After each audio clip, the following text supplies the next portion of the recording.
স্বামী স্ত্রীর জন্য কিছু উপদেশ ও নসিহত জেনে রাখা দরকার। 1. যে ঘরে স্বামী স্ত্রী একই কম্বলের নিচে ঘুমাবেন ওই ঘরে আল্লাহ রহমত নাজিল হতে থাকে। সহিহ বুখারী। 2. যে ঘরে স্বামী ও স্ত্রী একসাথে তাহাজ্জুদের নামাজ পড়বে সে ঘরের জীবনে কোনোদিন অশান্তি হবে না। সহিহ বুখারী ও মুসলিম। 3.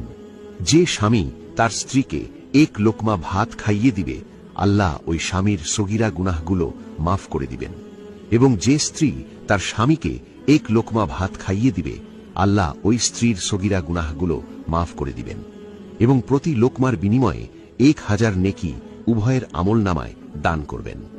মুসলিম শরীফ। 4. যে ঘরে স্বামী ও স্ত্রী একই প্লেটে খাবার খাবে যতক্ষণ খাবার খেতে থাকবে ততক্ষণ তাদের আমলনামায় সওয়াব লিখা হয়। তিরমিজি। 5. স্বামী ও স্ত্রী যখন একই বিছানায় শয়ন করে বা বসে অথবা গল্প করে, হাসি খুশি কথা বলে, তখন প্রতিটা মিনিটে এবং স্বামী স্ত্রীর প্রতিটা কথাতে প্রতিটা সেকেন্ডে তাদের আমলনামায় 10টা করে নেকি লেখা হয়। আবু দাউদ স্বামী স্ত্রী অধ্যায়। 6. যে স্ত্রী তার স্বামীকে সকালে ঘুম থেকে জাগিয়ে পবিত্র করে ফজরের সালাতে মসজিদে পাঠিয়ে দেয় ওই স্ত্রীর প্রতি স্বামীর অন্তরে আল্লাহর তরফ থেকে ভালোবাসার নূর পয়দা হয়। বুখারী শরীফ। 7. যে স্বামী তার স্ত্রীকে একবার চুমু দিবে এবং যে স্ত্রী তার স্বামীকে একবার চুমু দিবে প্রতিটা চুমুর বিনিময়ে 100টা নেকি তাদের আমলনামায় লেখা হয়। মুসনাদে আহমদ স্বামী স্ত্রী অধ্যায়। 8.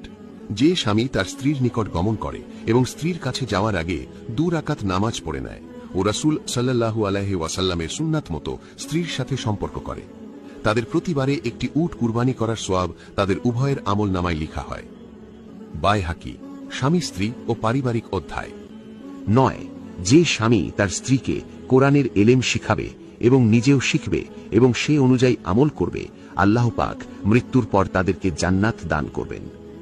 10. যে সন্তান তার পিতামাতার ভরণ পোষণ করবে বা সেবা করবে এবং নিজ স্ত্রীর ইজ্জতের হেফাজত করবে তাদের জীবনের সমস্ত গুনাহ মাফ করে দেওয়া হবে। মুসলিম শরীফ। স্বামী